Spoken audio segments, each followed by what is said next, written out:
Following from the Associated Press. Washington.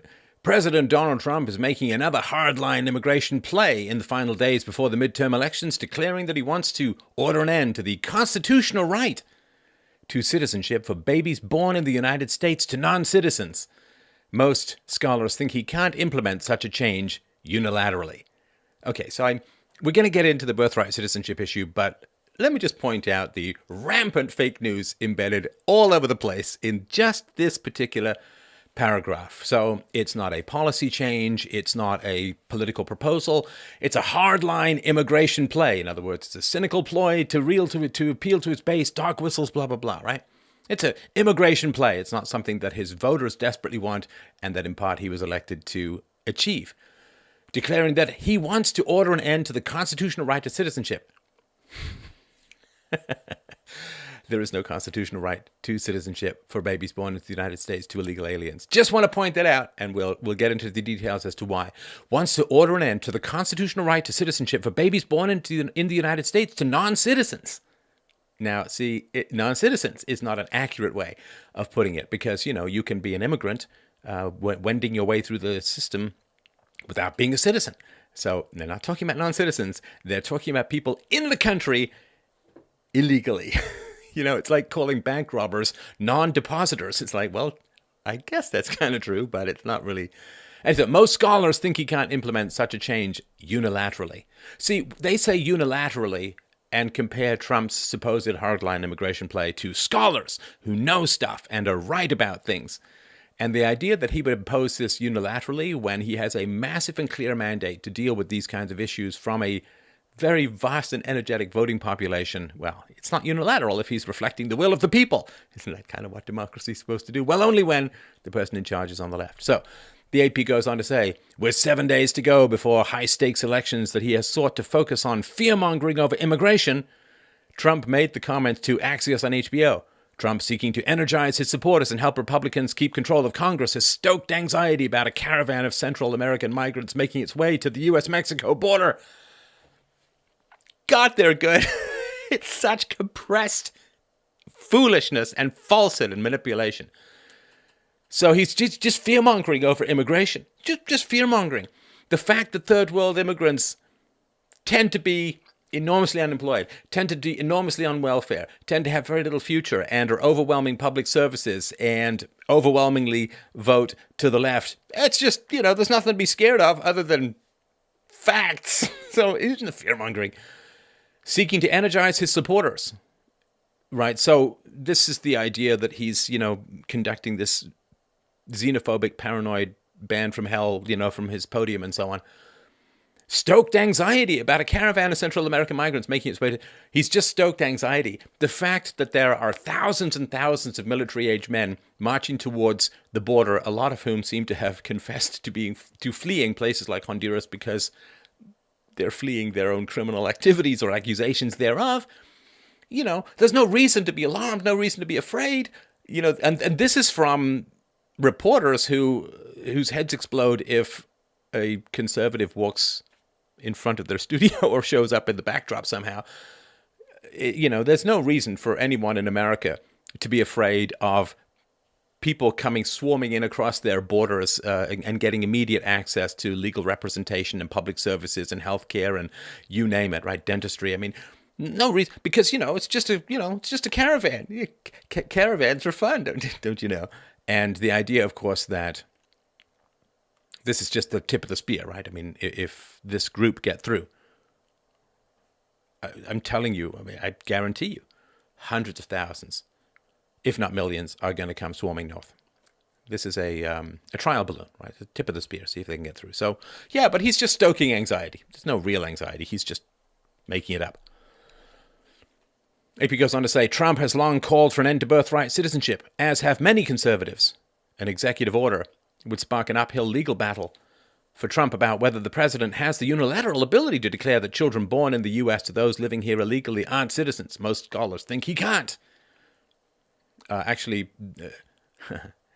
Well, the Democrats, in fact, used to call for an end to birthright citizenship, and lots of non-conservatives call for an end to birthright citizenship. And as we'll talk about later, Many countries in the West have also ended birthright citizenship. Does that mean all their leaders are fascists as well? Anyway, the Pew Research. This is such an example of the bubble in the media, right? So this is the Associated Press trying to calm people's fears. It says, the Pew Research Center found in a survey published 2 years ago that births to unauthorized immigrants were declining and accounted for about 1 in 3 births to foreign-born mothers in the U.S. in 2014. About 275,000 babies were born to such parents in 2014, or about 7% of the 4 million births in the U.S. that year, according to Pew estimates based on government data. That represented a decline from 330,000 in 2009 at the end of the recession. See, now this is them saying, it's no biggie. It's only about 1 in 3 births to foreign-born mothers in the U.S. Oh, I like the fact they put unauthorized immigrants in quotes. Like, if you're an immigrant, you're doing it legally, right? You've gone through the paperwork, you've had the health checks, you've had the mental checks, you've had the education checks, you've gone through the whole process, kind of an IQ test. So, you know, if you rob from a bank, you're not an unauthorized withdrawer. If you're withdrawing from a bank, it's, you know, you've got the money there, and if you're drilling through the wall and pulling out gold bullion, you know. So people saying, oh, it's only 7% of the 4 million births in the U.S. that year, and people, do they think people are going to say, well, that's really nothing then? It's like, no, that's quite a lot. You know, if 7% isn't a lot,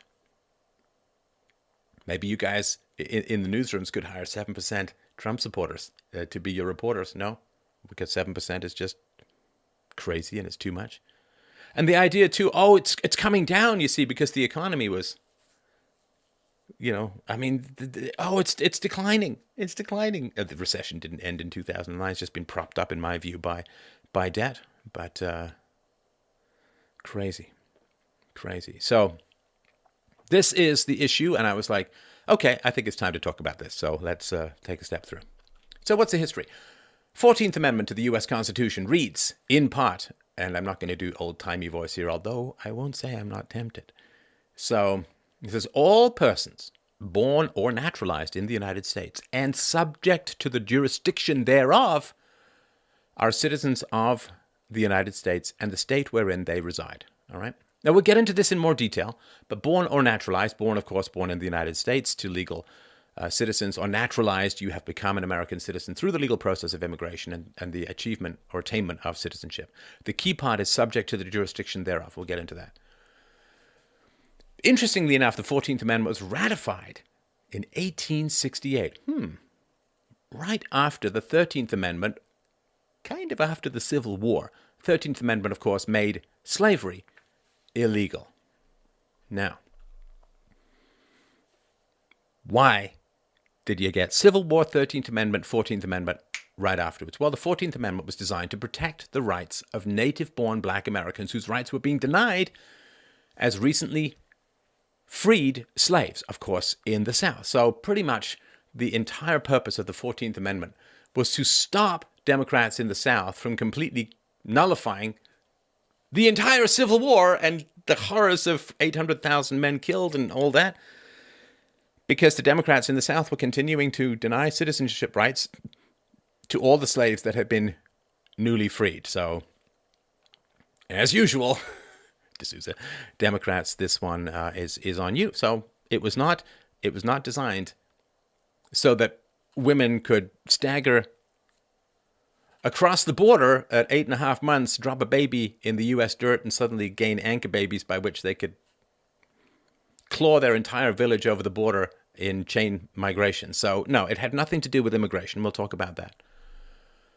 So the goal was to prevent state governments from denying citizenship to blacks who were born in the United States. So it was there to combat Democrat racism.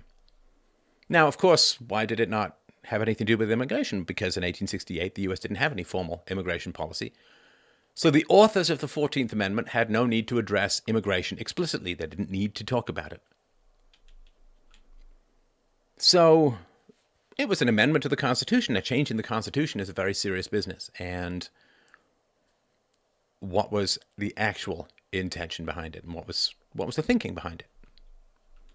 So we'll talk about Jacob Howard. Senator Jacob Howard worked very closely with Abraham Lincoln to draft and then pass the 13th Amendment, which abolished slavery, of course.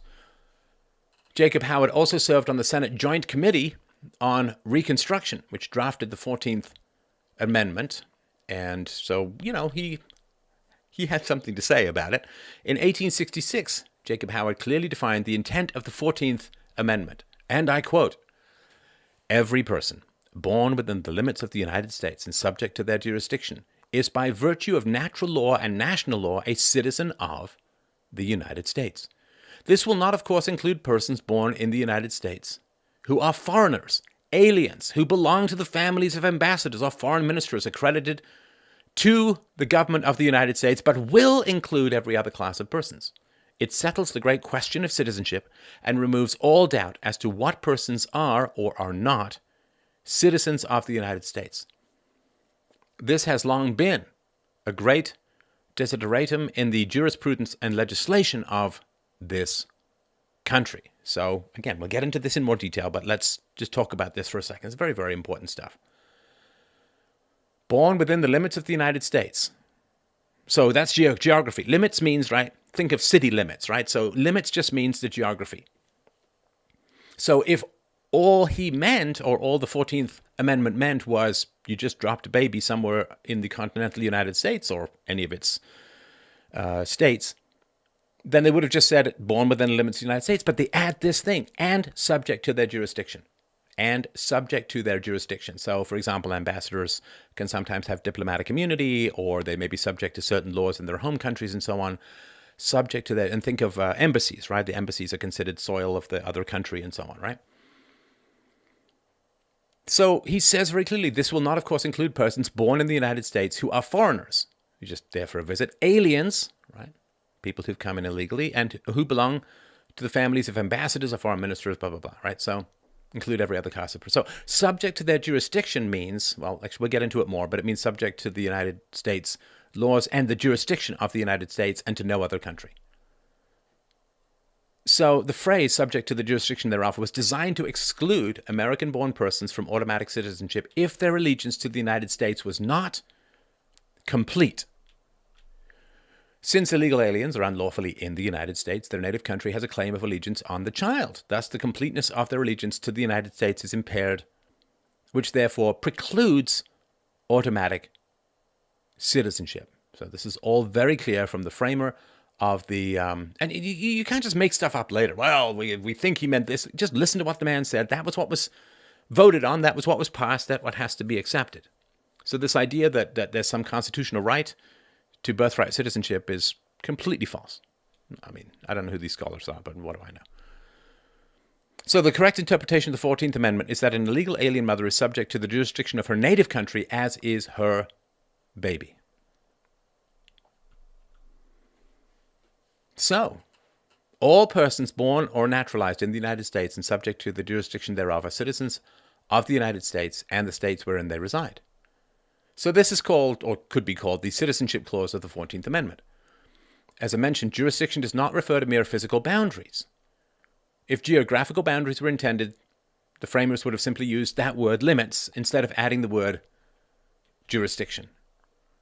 Senator Lyman Trumbull, chairman of the Judiciary Committee, author of the 13th Amendment, was the one who inserted the phrase. And he said, and I quote, "The provision is that all persons born in the United States and subject to the jurisdiction thereof are citizens. That means," he says, "subject to the complete jurisdiction thereof." What do we mean by complete jurisdiction thereof? Not owing allegiance to anybody else. That is what it means. Can you sue, he said, a Navajo Indian in court? Are they in any sense subject to the complete jurisdiction of the United States? By no means. We make treaties with them, and therefore they are not subject to our jurisdiction. If they were, we wouldn't make treaties with them. It is only those persons who come completely within our jurisdiction, who are subject to our laws, that we think of making citizens. And there can be no objection to the proposition that such persons should be citizens. So an illegal alien can't be subject to U.S. laws, fundamentally, because U.S. laws demand that he not be there, because he did not enter the country legally, right? Does she understand what I'm saying? A person who enters Like, if you go into a restaurant, you can say, seat me and bring me food, and I'll, it's implicit contract, you're going to pay at the end. But if you go in and take a hostage, that kind of all, hey, where's my right to sit and have a nice meal? And, well, it doesn't really exist anymore because you now have committed a crime. So if the jurisdiction of America demands that you not be in the country illegally, then you're not subject to the jurisdiction of America. You're not subject to the laws because the laws say you can't even be here to begin with. Senator Howard concurs with Trumbull's definitions, and I quote, "I concur entirely with the honorable senator from Illinois, Trumbull, in holding that the word jurisdiction, as here employed, ought to be construed so as to imply a full and complete jurisdiction on the part of the United States, whether exercised by Congress, by the executive, or by the judicial department. That is to say, the same jurisdiction in extent and qualities applies to every citizen of the United States now." This is all foundational stuff. So, because of this, only children born to American citizens can be considered citizens of the United States, the people who are there legally. Senator Johnson, speaking on the Senate floor, offers his comments and understanding of the proposed new amendment to the Constitution. So this is back in the day, right?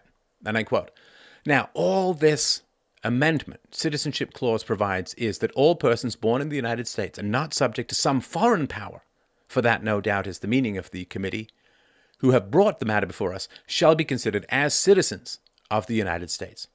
That would seem to be not only a wise but a necessary provision. If there are to be citizens of the United States, there should be some certain definition of what citizenship is, what has created the character of citizens as between himself and the United States. And the amendment says that citizenship may depend upon birth, and I know of no better way to give rise to citizenship than the fact of birth within the territory of the United States, born to parents who at the time were subject to the authority of the United States. Subject to the authority of the United States. Senator W. Williams said, quote, "In one sense, all persons born within the geographical limits of the United States are subject to the jurisdiction of the United States. But they are not subject to the jurisdiction of the United States in every sense.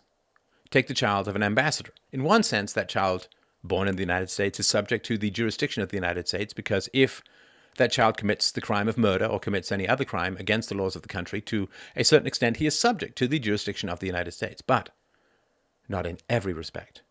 And so with these Indians. All persons living within a judicial district may be said, in one sense, to be subject to the jurisdiction of the court in that district.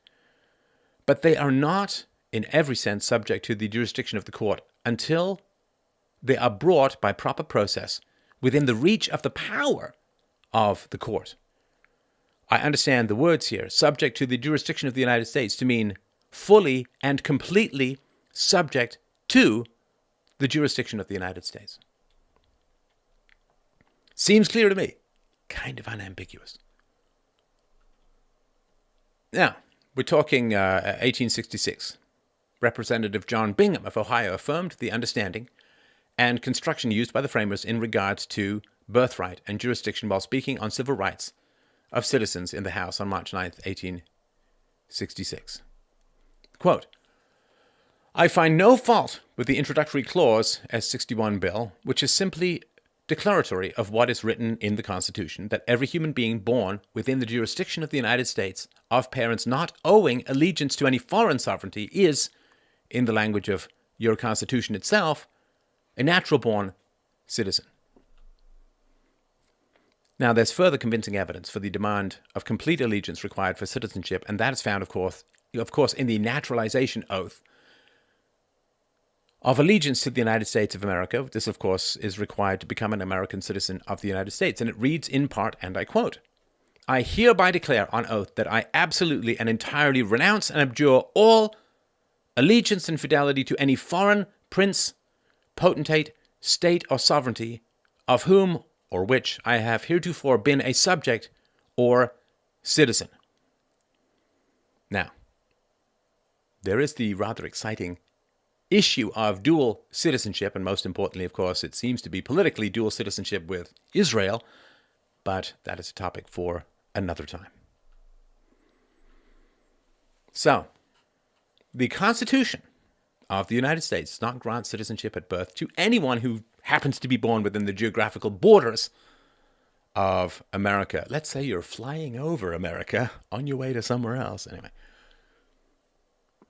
the allegiance, complete jurisdiction of the child's birth parents at the time of birth determines the child's citizenship, not mere geographical location. For example, if the United States does not have complete jurisdiction to compel a child's parents to perform jury duty, for instance, the U.S. does not have the complete jurisdiction demanded by the 14th Amendment to make their child a citizen of the United States by birth.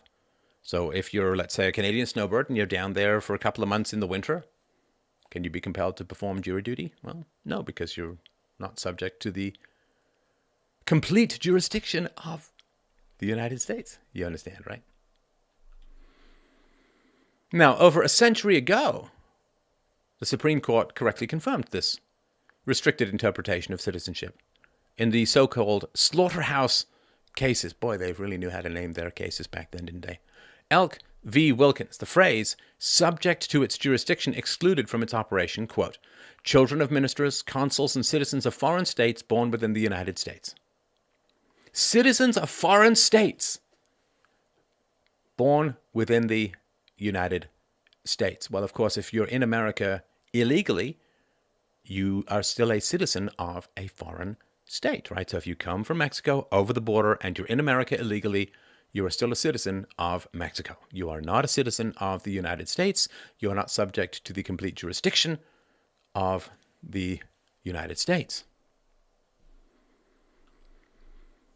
In the case, Elk v. Wilkins, the indigenous American claimant was considered not an American citizen because the law required him to be, quote, not merely subject in some respect or degree to the jurisdiction of the United States, but completely subject to their political jurisdiction and owing them direct and immediate allegiance, right? Because this is back in the day when, the guy said earlier, treaties were made and so on, which did represent a non-citizen situation. Now, in 1924, Congress did pass a special act to grant full citizenship to the indigenous population, what we call the American Indians at the time. They weren't citizens, even though, of course, they were born within the borders of the United States, right? So the Indians were not citizens. The indigenous population were not citizens, even though, of course, they were born. The Citizens Act of 1924 provides that, and I quote, the following shall be nationals and citizens of the United States at birth. A person born in the United States and subject to the jurisdiction thereof. That A doesn't include that limit thing, within the limit of the United States. No geographic in the United States and subject to the jurisdiction thereof. And B, a person born in the United States to a member of an Indian, Eskimo, Aleutian, or other Aboriginal tribe. How are other countries doing? Now, there are the estimates that we talked about earlier that there may be over 300,000 anchor babies born each year in the United States. Illegal alien mothers thus add more to the U.S. population each year than immigration from all sources in an average year before 1965. Say it again. Say it again. Illegal alien mothers thus add more to the U.S. population each year than immigration from all sources in an average year before 1965. 1965, the Immigration Act, of course, pivoted immigration from white European countries to third world countries. The American population was never consulted, and the promise was made that this would never alter the demographics of the United States. So other countries, Australia rescinded birthright citizenship in 2007. New Zealand, in 2006. Ireland in 2005. France in 1993. And the United Kingdom in 1983. So unless all those countries are pure fascist, this ain't fascism. And this what happened when the population was actually asked. Why would the population want this in any way, shape, or form? Why would you want to reward people who've committed criminal acts with one of the ultimate prizes in the known universe, which is American citizenship? Why on earth would you want to do that? You're not supposed to keep the profits of criminal actions. You know, criminals in prison can't even keep the profits of books that they write.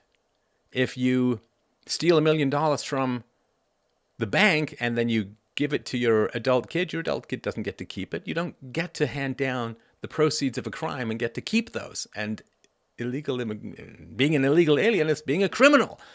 And passing along citizenship to your child is allowing the child to keep the profits of the crime committed by the adult. And I don't remember that happened at Bernie Madoff's kids.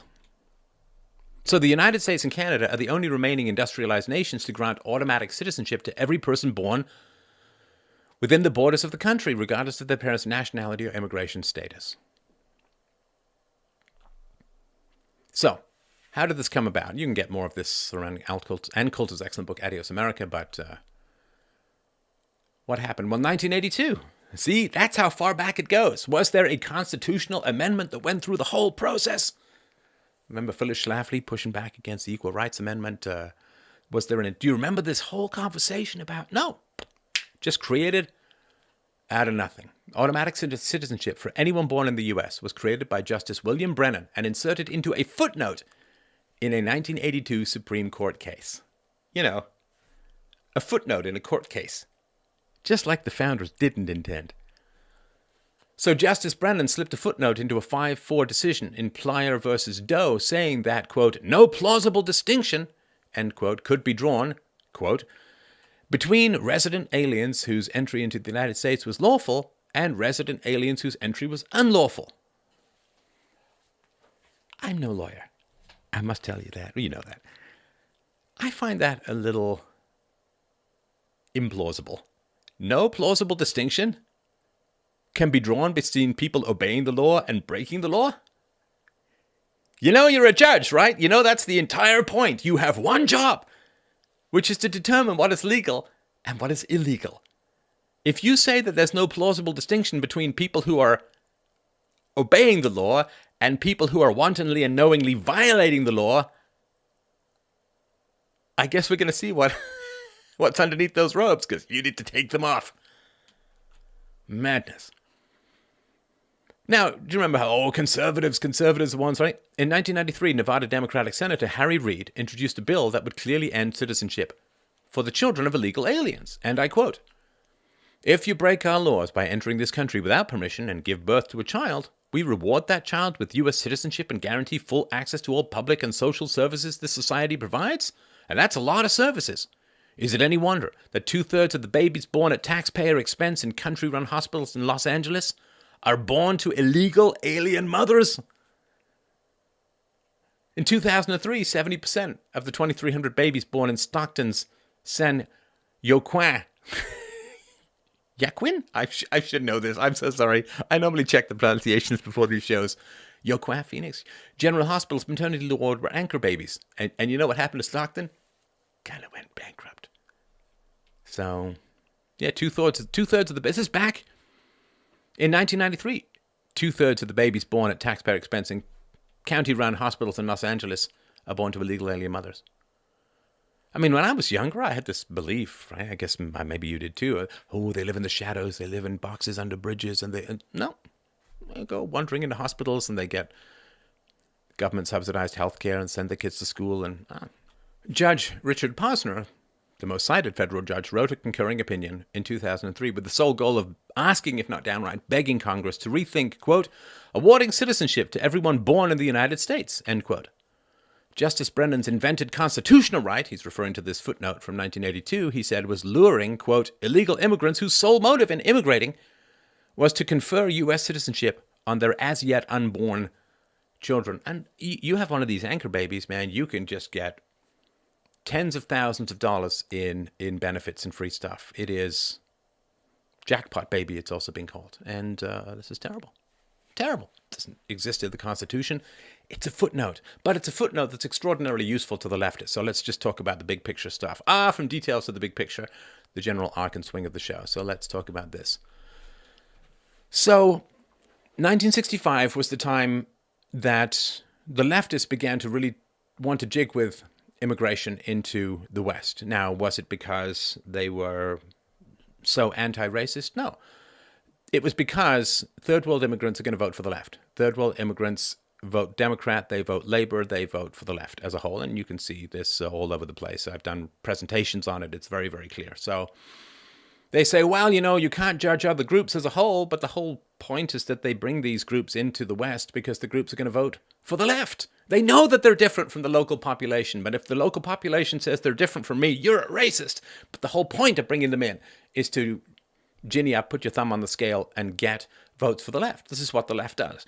They can't win the intellectual argument, So they do judicial activism, they do footnotes, they do demographic change, and they scream racist at anyone who complains because they can't win. And this has been the case since the 1960s. So they originally hoped to win because communism and socialism were going to be so productive. And when it proved that that was not the case, then they pivoted towards infiltration. And when that was to some degree blocked by Joseph McCarthy, then they moved to a demographic change, to immigration as a way of imposing socialism on the West. So they started losing the argument ideologically, in particular in the 1960s. I mean, because Khrushchev had come forward and started revealing the cult of personality and the mass murdering crimes of Stalin, and they weren't able to hold back the dam of reality coming out of the collectivist, centrally planned hellscape of socialist economics.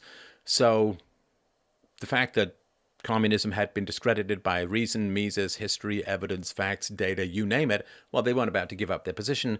They couldn't convince anyone anymore, so they just started doing long-term demographic change. And so very, very sort of in a rapid-fire fast-forward here, diversity, mass third-world immigration drives up the costs of healthcare, renders significant sections of the lower IQ population unemployable because you've got massive waves of people crashing in, taking jobs, and it drives up the cost of healthcare and housing. And this caused a problem because illegals were having trouble paying for any of their healthcare. Now, of course, they can just wander into an emergency room and they have to be seen, no questions asked.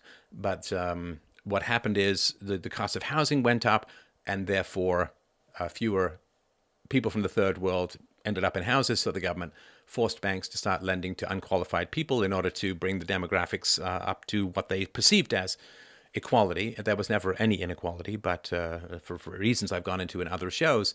So they forced the banks to lend to underqualified people. The banks didn't like those loans, so they bundled them up in these mortgage-backed securities and sold them around the world to like in the same thing that they're doing with the hellish crater and black hole of student debt at the moment. They're just bundling it up and selling it overseas to people who don't know what's going on. This, of course, caused a housing crash. Illegals driving up the cost of healthcare and immigration, of course, from the third world massively drives up the problem and cost of healthcare because they often arrive with health problems, teeth problems, and so on. And they don't generally put enough into the tax system to cover their system, their costs. And so you had to push the banks to sell more houses to people who are unqualified, and then Obamacare had to give health care to third world immigrants, both legal and illegal. And then what happened was, well, the tax debts are going up, taxes are going up, social strife is going up, diversity is causing more and more problems, and the percentage of European background whites in America cratered, and whites kind of freaked out because blacks and third world immigrants and Hispanics and so on overwhelmingly vote for the Democrats, although Candace Owens is leading a very noble charge against that. And so as the percentage of whites dropped enormously, whites freaked out, not because of racism, but because other groups are going to vote for bigger government that at least whites in general have to pay for. So then you get votes for Trump. You get a desperate desire to control immigration, which is the response of native-born populations in voting for populists all around the world, or at least the Western world. So you get Trump, you try to get control over immigration, and now there's a real push to end this birthright citizenship for reasons that make entire sense once you understand the background and the desperate desire for people to retain the freedoms that their ancestors fought, bled, and died to hand to them with shaky, bloody hands. So I hope that this helps you get a real quick grip on this as a whole. I put my sources to below. Thanks as always, everyone, so much for watching and for listening. I look forward to your comments, even the ones from the last video. And please, if you can, I really appreciate if you can help out this show at freedomainradio.com/donate. It's very, very necessary, very gratefully appreciated, and I think I do provide a lot of value. So that's freedomainradio.com/donate. Thanks, everyone.